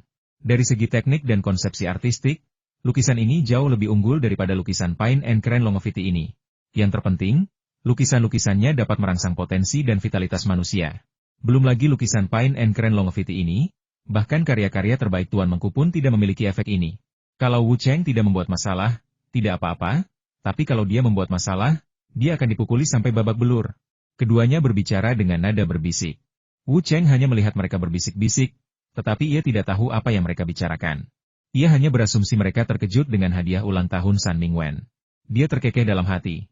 Berpikir, "Wu Yan, memangnya kenapa kalau temanmu dapat 3 miliar dari jualan ginseng? Apa hadiah ulang tahunnya bisa melebihi San Mingwen? Tunggu dulu, aku bisa pakai ini untuk mengejeknya nanti. Dia dapat 3 miliar, tapi bahkan tidak memberikan hadiah ulang tahun yang layak. Aku yakin kakek pasti marah besar kalau dengar itu." Wu Cheng sangat senang dengan dirinya sendiri saat ini, karena dia tahu bahwa Wu Shouqing sangat menyukai lukisan pohon pinus dan burung bangau yang melambangkan umur panjang. Begitu melihat lukisan Pine and Crane Longevity, Wu Shouqing langsung berdiri, mengambil gulungan itu dengan hati-hati, dan menggenggamnya. Sambil mengamatinya dengan saksama, ia berseru, Seperti yang diharapkan dari karya Tuan Mengku, keterampilan melukisnya sungguh luar biasa. Pohon pinus yang gagah dan burung bangau yang lincah tampak hidup di bawah kuasnya. Bagus, bagus, bagus, Xiao San, kau telah mencurahkan segenap hatimu. San Mingwen diam-diam senang, tetapi ia berkata dengan sopan, kakekku, Anda terlalu baik. Anda adalah senior di industri ini dan idola saya. Merupakan suatu kehormatan bagi saya bahwa hadiah ulang tahun kecil saya menarik perhatian Anda. Ini bukan hadiah ulang tahun yang kecil. Wu Shouqing menggelengkan kepalanya sambil tersenyum, menatap San Mingwen dengan penuh arti. Ia tahu betul niat keluarga San, tetapi ia tidak ingin bekerja sama dengan mereka. Ia tahu betul bahwa keluarga San telah mengincar beberapa formula uniknya sejak awal. Bekerja sama dengan keluarga San sama saja dengan bersekongkol dengan harimau. Meski sudah tua, dia tidak pikun. Malah, dia melihat segala sesuatu lebih jelas dari biasanya. Meskipun ia tahu keluarga San berniat jahat, ia tidak menolak hadiah ulang tahun San Mingwen. Di satu sisi, kedua keluarga belum berselisih, dan di sisi lain, ia merasa sebaiknya ia memanfaatkan situasi ini. Dia berbalik dan melambaikan tangan kepada beberapa teman lamanya di ruang tunggu karya Tuan Mengku. Maukah Anda datang dan menghargainya? Beberapa pria lanjut usia lainnya di ruang tunggu meletakkan teh mereka dan berkumpul di sekitar lukisan Pine and Cran Longevity, mengagumi dan memujinya. Meskipun konsep lukisan itu agak klise, pengerjaannya yang luar biasa menjadikannya sebuah karya seni yang indah. Tepat seperti yang diprediksi Wu Yan, Wu Cheng mulai menggoda mereka sepupu Wu Yan. Mana hadiah ulang tahun temanmu? Dia tidak datang dengan tangan kosong, kan? Kata-kata ini segera menarik perhatian Wu Shouqing dan yang lainnya dari lukisan panjang umur pinus dan bangau ke Zhao Chen. Sejujurnya, Zhao Chen datang dengan tangan kosong. Sepertinya dia tidak membawa hadiah ucapan selamat apapun. Wu Shouqing datang untuk menyelamatkan, dengan mengatakan, selama orang itu datang, tidak masalah apakah ada formalitas atau tidak. Zhao Chen tersenyum tipis dan berkata, Tuan Wu Cheng, Anda bercanda. Bagaimana mungkin saya datang dengan tangan kosong untuk mengucapkan selamat ulang tahun kepada kakekku? Kebetulan sekali hadiah ulang tahun yang saya bawa juga sebuah lukisan. Wu Cheng mengangkat alisnya. Oh, aku ingin tahu seniman terkenal mana yang menciptakan ini? Zhao Chen menggelengkan kepalanya dan berkata, itu bukan karya seniman terkenal, melainkan karya yang aku lukis sendiri. Saya tidak menyangka Tuan Zhao begitu terampil melukis. Bisakah Anda menunjukkan lukisan Anda kepada kami sekarang agar kami dapat menikmati ketenaran kakek Anda dan mengapresiasi mahakarya Anda? Wu Cheng tampak sangat sopan di permukaan, tetapi dalam hatinya dia sudah tertawa terbahak-bahak. Haha, kamu benar-benar mengirim lukisan juga? Dan lukisan yang kamu lukis sendiri? Kamu benar-benar mencari mati. Sebagus apapun lukisanmu, apa bisa lebih bagus dari lukisan Tuan Mengku? Tunggu sampai kamu menunjukkan lukisanmu padaku, dan aku akan menunjukkan bagaimana aku menamparmu. Dan Wu Yan, jangan pikir aku tidak tahu kamu memanggil Zhao Chen ke sini untuk memamerkan koneksimu. Akan kuberitahu kakek bahwa meskipun kamu kenal Zhao Chen, dia sama sekali tidak menganggapmu serius. Kamu pikir kamu bisa main-main denganku? Kamu masih terlalu hijau. Dia tadinya agak khawatir kalau Zhao Chen akan memberinya beberapa harta yang berharga, tetapi sekarang dia benar-benar lega. Zhao Chen memberi isyarat kepada wanita tulang, yang langsung mengerti maksudnya dan menyerahkan tas kerjanya. Dengan menggunakan tas kerja sebagai penutup, Zhao Chen membuka cincin penyimpanannya dan mengeluarkan lukisan dengan tinta yang masih basah. Melihat lukisan Zhao Chen tanpa bingkai, bibir Wu Cheng melengkung membentuk senyum dingin.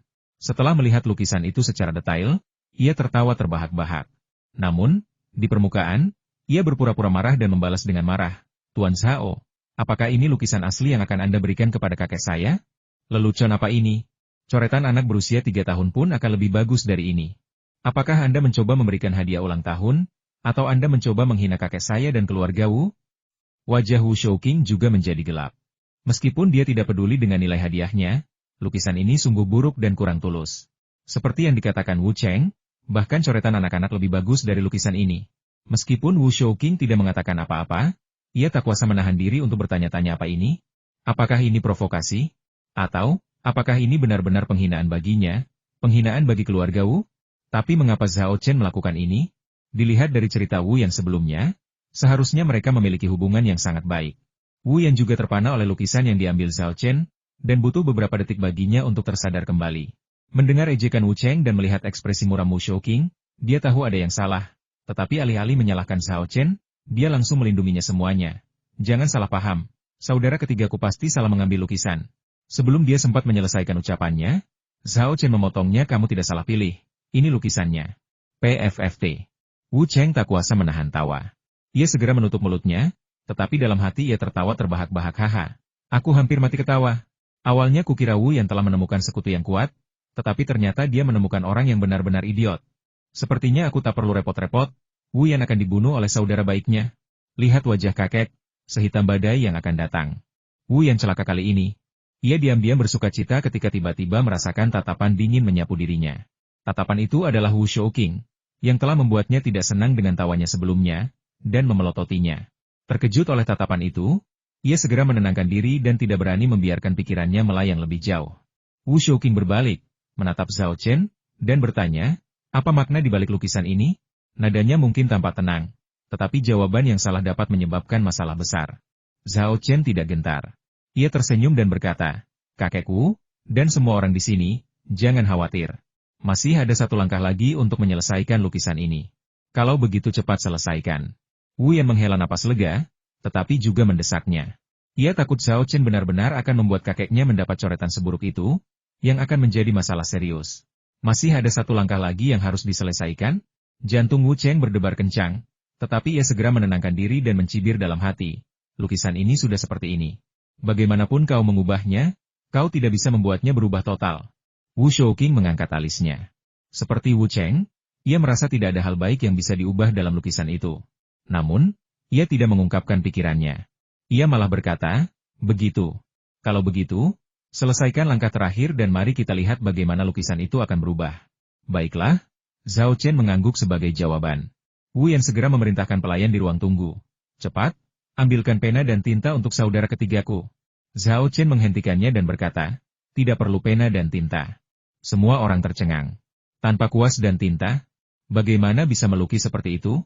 Wu Yan bertanya dengan bingung. Kakak ketiga, bukankah kamu bilang ada satu langkah terakhir untuk menyelesaikan lukisan ini? Kalau kamu tidak pakai kuas dan tinta, apa yang akan kamu gunakan untuk menyelesaikannya? Zhao Chen menjawab, secangkir teh sudah cukup. Apa? Teh bening? Wu Yan tampak bingung, benar-benar ragu apakah dia salah dengar. Bukan hanya dia, tapi semua orang lainnya juga memperlihatkan ekspresi keheranan yang sama. Ini adalah pertama kalinya mereka mendengar teh digunakan untuk melukis. Ya, tehnya bening. Zhao Chen mengangguk, lalu tersenyum dan berkata kepada Wu Shouqing, kakekku, aku mencium aroma teh putih jarum perak yang nikmat. Maukah kakek berbaik hati menawarkanku semangkuk? Rasa ingin tahu Wu Shouqing terusik, jadi dia mengangguk dan memerintahkan tuan teh yang melayaninya. Berikan dia semangkuk teh. Sang ahli teh menerima pesanan tersebut dan segera menyeduh semangkuk teh putih jarum perak, yang kemudian diserahkannya kepada Zhao Chen.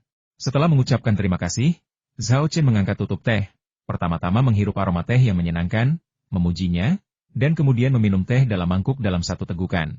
Wu Cheng mengerutkan bibir dan berpikir, beginikah cara meminum teh? Dia tidak tahu apa-apa tentang menghargai teh.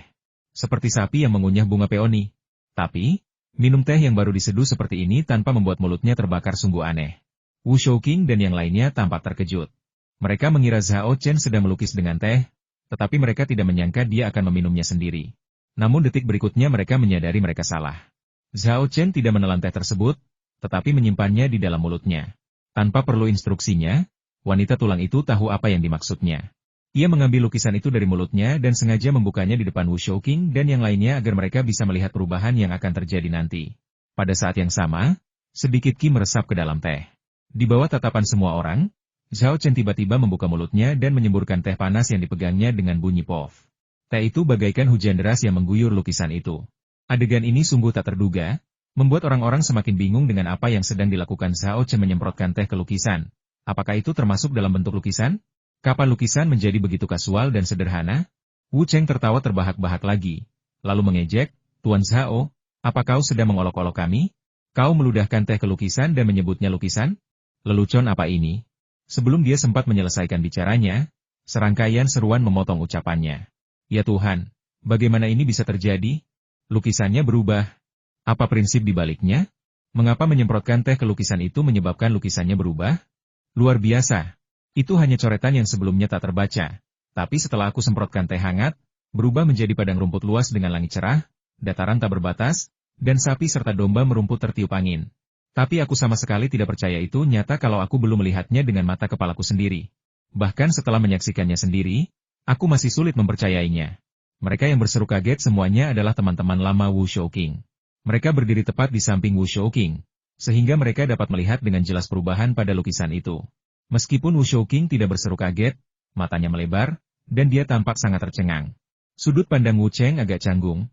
Ia tidak bisa melihat apa yang ada di lukisan itu, tetapi ia mendengar seruan orang banyak. Ia sangat penasaran apa yang terjadi. Perubahan apa yang terjadi pada lukisan itu yang membuat orang-orang tua ini begitu terkejut? Ia segera bergerak ke bagian depan gulungan, dan setelah melihatnya, ia merasa ngeri dan berteriak kaget. Bagaimana ini bisa terjadi? Grafiti yang dulu tersebar di lukisan telah hilang, digantikan oleh pemandangan padang rumput. Matahari terbit, rumput liar yang rimbun, kawanan sapi dan domba.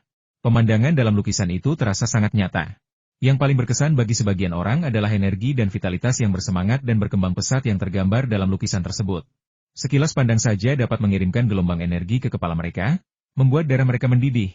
Aku tak pernah membayangkan lukisan bisa dibuat seperti ini, bahkan seperti ini. Seru Wu Shouqing, mulutnya menganga, wajahnya dipenuhi keterkejutan dan keheranan. Kelompok teman-teman lamanya semuanya mengangguk setuju. Keterkejutan mereka tidak kalah dari keterkejutan Wu Shouqing. Seorang pria tua membetulkan kacamata bacanya dan berseru, teknik melukis ini sungguh tak tertandingi. Seteguk teh hangat yang disemprotkan ke lukisan itu benar-benar mengubah pemandangannya. Noda-noda tinta yang tak bermakna itu, di bawah pengaruh teh, entah tersebar atau bertambah dalam, mengubah coretan berantakan ini menjadi padang rumput yang luas. Dari lukisan yang buruk menjadi mahakarya. Seorang lelaki tua lain menimpali, teknik melukis ajaib ini sungguh menakjubkan. Kalau saya tidak salah, alasan transformasi ini pertama-tama adalah karena kepadatan dan ketebalan tinta harus direncanakan dengan cermat selama proses melukis awal. Baru setelah itu, ketika teh disemprotkan, tinta dapat menyebar ke berbagai tingkat, menciptakan kesan kedalaman. Kedua, sudut, kekuatan, dan jumlah semprotan teh juga penting. Kalau tidak, bahkan jika semprotan teh menyebabkan perubahan pada tinta, hasilnya tidak akan begitu memikat.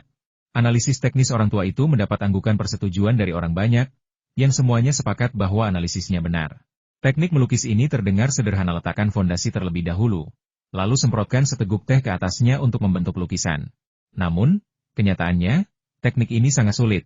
Tanpa keahlian dan keahlian melukis yang hebat, mustahil untuk melakukannya.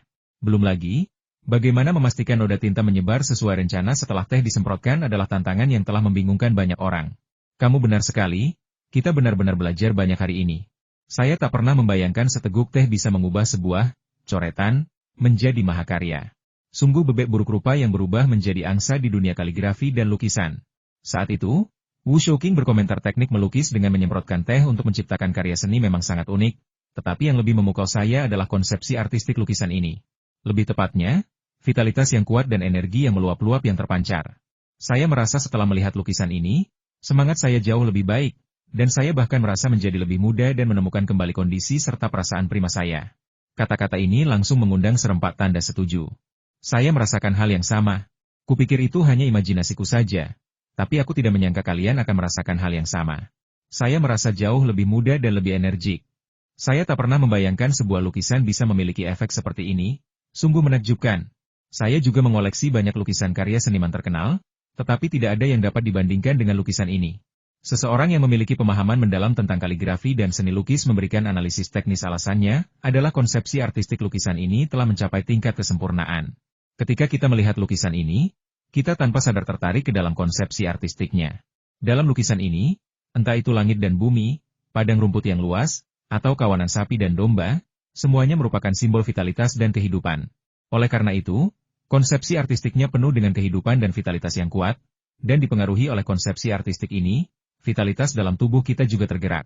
Lukisan ini telah melampaui ruang lingkup lukisan biasa dan layak menjadi karya klasik abadi. Sungguh luar biasa.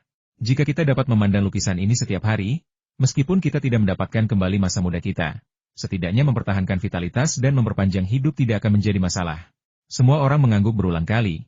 Semuanya dengan ekspresi bingung dan kagum. Wu Cheng bergumam dalam hati.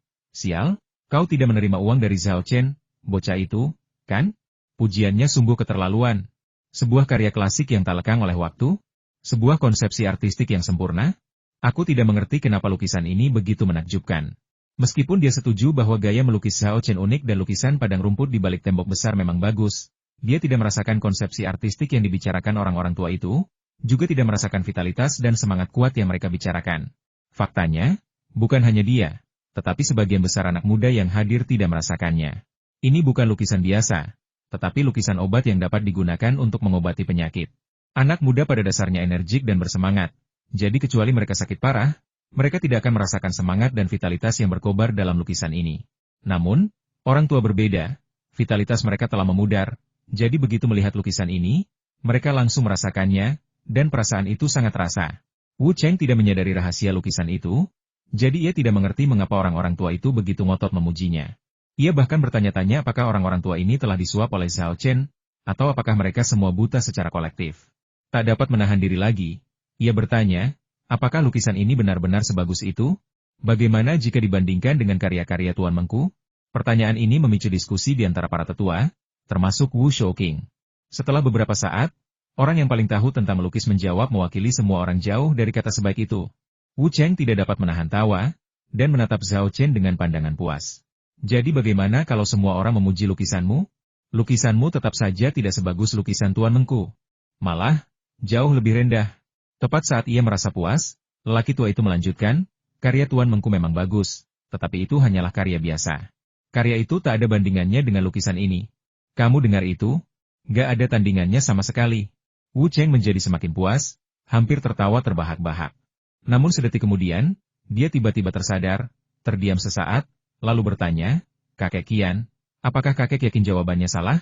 Tidak, kata lelaki tua itu sambil mengangkat bahu dengan ekspresi terkejut. Wu Cheng berpikir dalam hati, kau benar-benar pikun. Kau bahkan tidak sadar telah mengatakan hal yang salah. Namun, ia memasang ekspresi hormat dan berkata, sepertinya kau baru saja mengatakan bahwa karya Tuan Mengku lebih rendah daripada lukisan ini. Itulah yang kukatakan, lelaki tua itu mengangguk, tapi itu tidak salah. Hah? Wu Cheng tertegun. Bagaimana mungkin ini benar? Sebelum sempat bertanya, lelaki tua itu melanjutkan, lukisan Tuan Mengku, baik dari segi teknik maupun konsepsi artistik, jauh lebih rendah daripada lukisan Zhao Chen. Bukan hanya lukisan, Fine and Grand Longevity, yang Anda bawa ini, bahkan mahakaryanya pun lebih rendah. Bahkan, bisa dibilang bukan hanya Tuan Mengku, tetapi karya-karya semua pelukis kontemporer pun lebih rendah daripada lukisan ini. Apa? Mulut Wu Cheng ternganga, wajahnya dipenuhi ketidakpercayaan. Dia benar-benar ingin bertanya kepada lelaki tua itu berapa banyak uang yang telah diambil dari Zhao Chen sampai-sampai dia tidak punya rasa malu sedikit pun. Namun pada saat ini, para tetua lainnya juga ikut menimpali. Benar sekali, lukisan Zhao Chen pasti bisa disebut yang terbaik di dunia. Nomor 1 di dunia? Itu berlebihan. Jika hanya seorang tua yang memuji Zhao Chen dengan antusias, mungkin saja dia telah disuap. Namun, dengan begitu banyak tua yang memuji Zhao Chen, suap saja tidak akan cukup. Lagi pula, masing-masing tua yang hadir itu kaya, berpengaruh, dan berkuasa. Betapa mudahnya menyuap mereka? Apa-apaan ini? Kenapa orang-orang tua ini begitu mengagumi lukisan ini? Apakah lukisan ini benar-benar memiliki nilai artistik yang unik, semacam mahakarya yang tidak mereka sadari? Pikiran Wu Cheng benar-benar kacau saat itu. Ia membuka mulutnya lebar-lebar, ingin berbicara, tetapi tak ada suara yang keluar. Ia hanya merasakan nyeri yang membakar di wajahnya. Setiap kata pujian dari orang-orang tua ini terasa seperti tamparan keras di wajahnya, membuatnya melihat bintang-bintang dan merasa pusing. San Mingwen juga merasa wajahnya ditampar. Namun, ia tidak menyalahkan Zhao Chen. Sebaliknya, ia diam-diam membenci Wu Cheng. Jika bukan karena rekan setimnya yang tidak kompeten ini yang terus-menerus membuat masalah dengan membandingkan lukisan pohon pinus dan burung bangau yang melambangkan umur panjang dengan lukisan Zhao Chen, bagaimana mungkin ia bisa dipermalukan? Dulu kukira Wu Cheng sangat pintar, tapi sekarang sepertinya dia benar-benar idiot. Gerutu San Mingwen sambil menggertakkan giginya. Jika dia bisa membuat keputusan mengenai keluarga San, dan jika keluarga San bekerja sama dengan Wu Cheng sendiri dan bukan dengan ayah Wu Cheng, dia pasti akan mengakhiri rencana kerja sama itu. Rekan setim yang buruk hanya akan menimbulkan masalah dan memperburuk keadaan. Saya harap ayah Wu Cheng bisa diandalkan dan bukan rekan setim yang buruk seperti dia, desa San Mingwen dalam hati. Berbeda dengan Wu Cheng dan San Mingwen, Wu Yan sangat bersemangat saat itu. Ia meraih Zhao Chen dan berkata sambil tertawa lebar, kakak ketiga, aku tak menyangka kau begitu pandai menggambar. Aku sungguh mengagumimu. Terpengaruh suasana hatinya, Zhao Chen pun tertawa dan berkata, sudah kubilang sebelumnya kalau aku tidak buruk dalam menggambar. Bagaimana? Aku tidak mengecewakanmu, kan? Wu Yan menjawab, sama sekali tidak kecewa. Sama sekali tidak kecewa. Ini sungguh di luar ekspektasiku.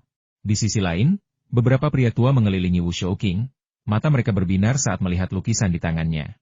Akhirnya, seseorang tak kuasa menahan diri lagi dan berkata, Saudara Shouqing, kita sudah berteman selama lebih dari 40 tahun, kan? Aku ingin meminta bantuanmu.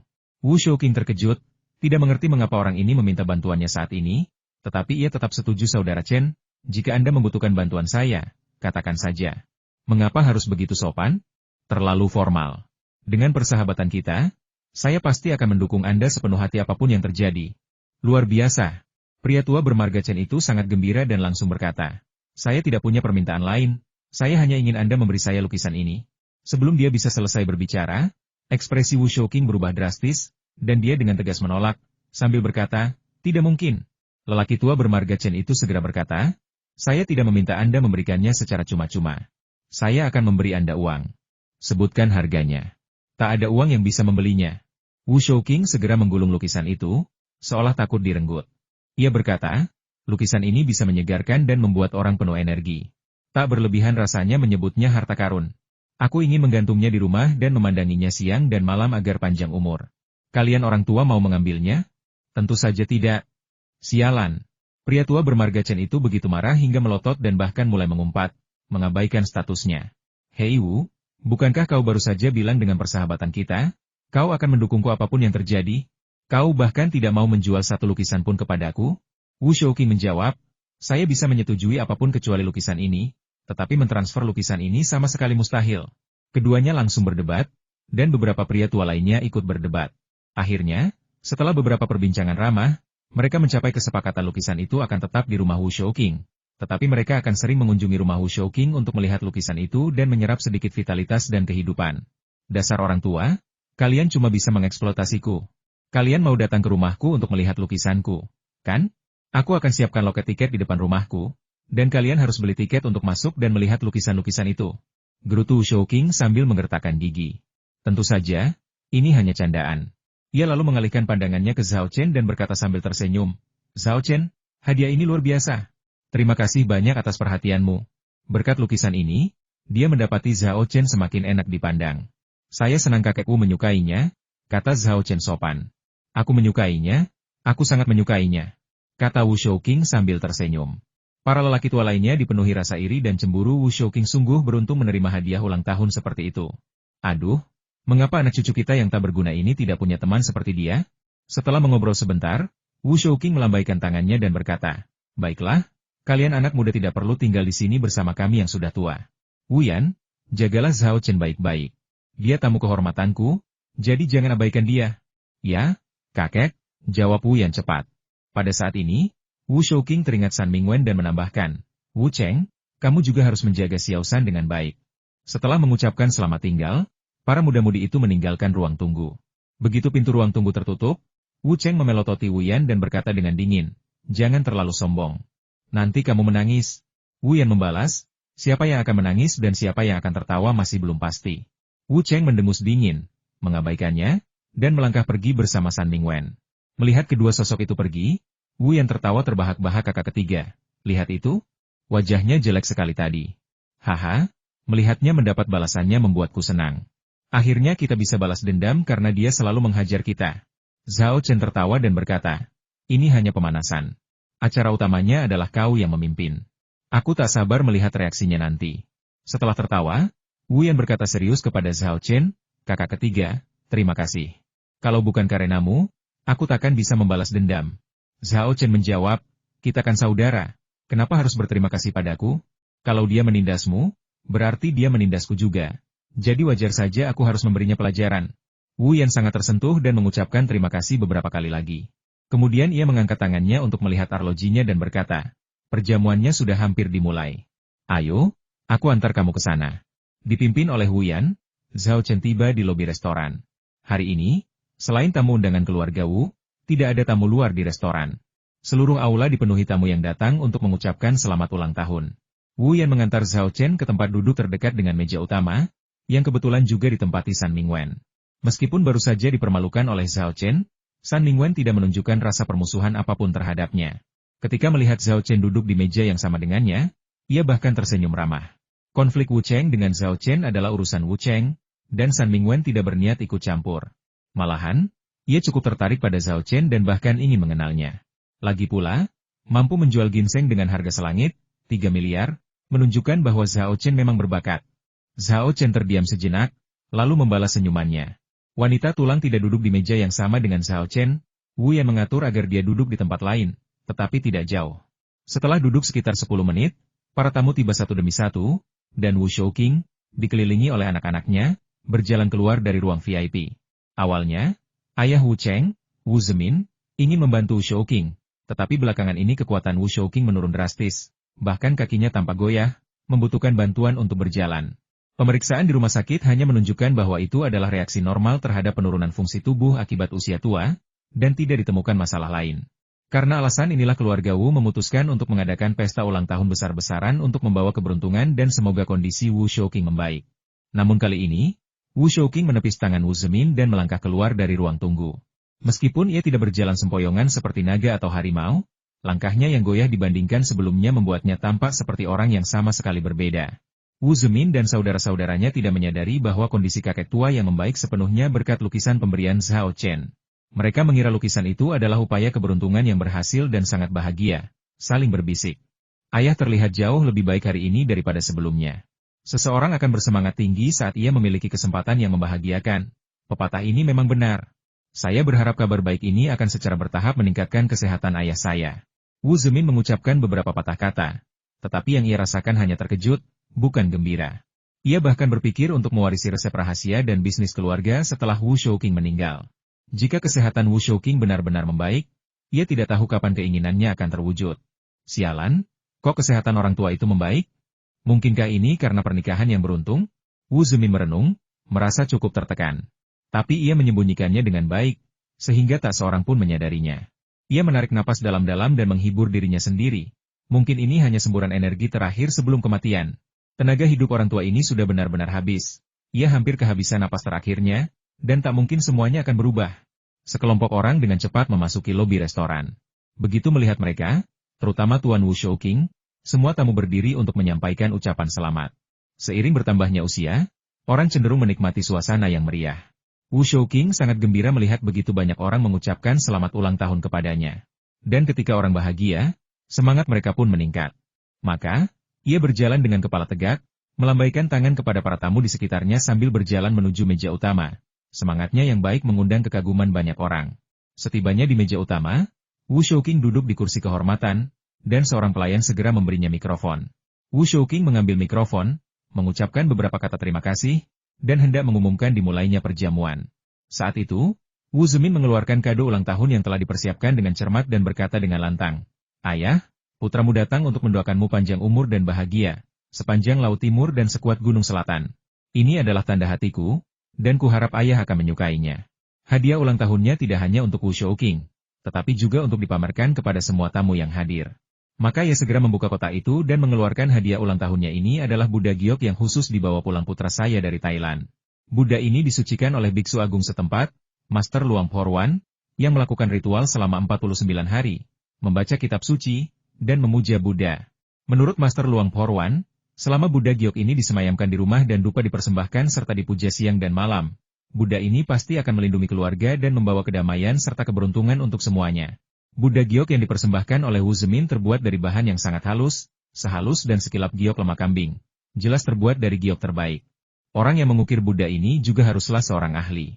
Garis-garis Buddha sangat halus dan nyata. Mustahil untuk mengukir karya seperti ini tanpa keterampilan mengukir yang mendalam dan keterampilan artistik yang mumpuni. Tetapi yang benar-benar mengherankan adalah biksu Thailand yang disebutkan Wu Zemin. Banyak tamu di restoran itu yang tak kuasa menahan diri untuk berseru kaget saat mendengar nama biksu terkemuka ini. Apa? Master Luang Porwan? Dia biksu yang sangat terkenal di Thailand. Saya dengar bahkan anggota keluarga kerajaan Thailand adalah pengikut Master Luang Porwan ini. Jarang sekali melihat artefak sihir yang disucikan langsung oleh Master Long Bowan. Lagi pula, artefak itu disucikan setelah membaca kitab suci selama 49 hari. Tidaklah berlebihan jika menyebutnya harta karun langka. Wu Zemin sungguh anak yang berbakti. Dia berhasil membelikan sesuatu yang luar biasa untuk ayahnya. Obrolan para tamu sampai ke telinga Wu Zemin, membuatnya diam-diam geli, tetapi dia tetap tidak berekspresi sama sekali. Wu Shouqing juga mendengar kata-kata tamu itu, dan senyum tanpa sadar muncul di bibirnya. Seiring bertambahnya usia, orang-orang tentu bersyukur ketika anak dan cucu mereka sukses dan berbakti. Wu Shouqing telah menyiapkan hadiah ulang tahun yang begitu berharga untuknya, yang membuatnya tampak cantik di hadapan para tamu, dan ia pun sangat bahagia.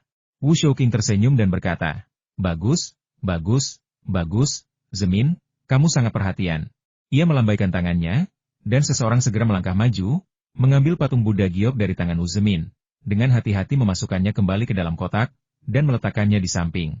Setelah mencuri perhatian, Wu Zemin minggir dan menahan diri untuk tidak melontarkan komentar sarkastis tentang saudara-saudaranya, sebuah tanda kedewasaannya dibandingkan dengan Wu Cheng.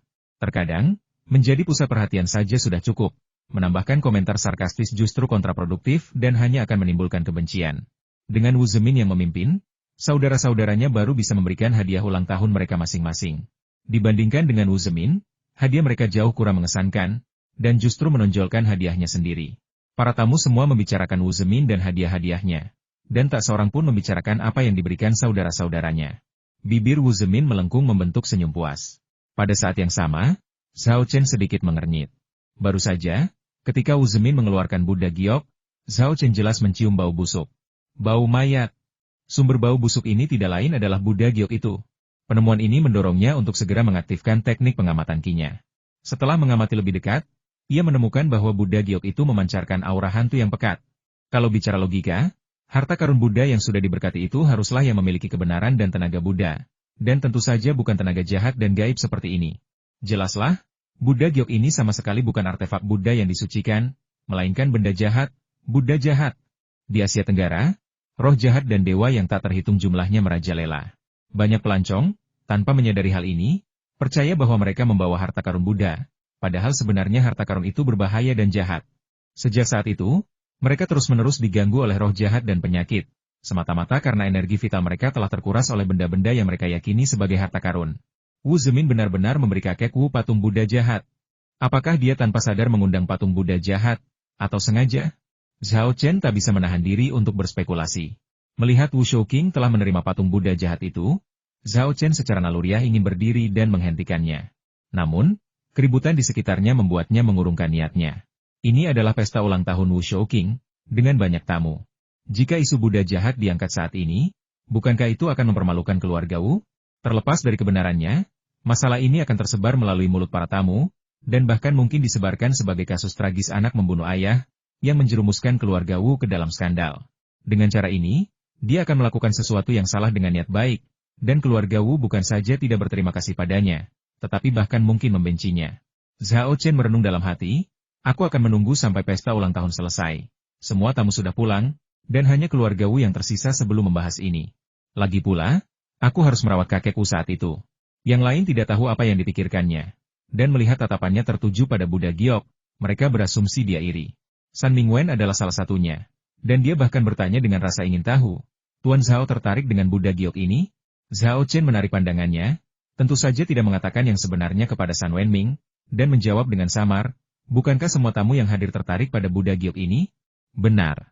San Mingwen mengangguk dan berkata dengan penuh emosi, Buddha Giok ini terbuat dari batu giok terbaik dan dipahat dengan cermat oleh seorang pengrajin terampil. Buddha ini sudah sangat berharga, belum lagi berkat-berkah dari Master Longboan. Tidak berlebihan jika disebut sebagai harta karun Buddha. Bahkan saya, yang tidak religius, menjadi sangat tertarik pada Buddha Giok ini. Paman Wu pasti menghabiskan banyak uang untuk mendapatkan harta karun seperti ini. Zhao Chen tidak tertarik dengan pernyataannya, dan hanya bertanya, apa? Apakah Anda kenal Master Longboan?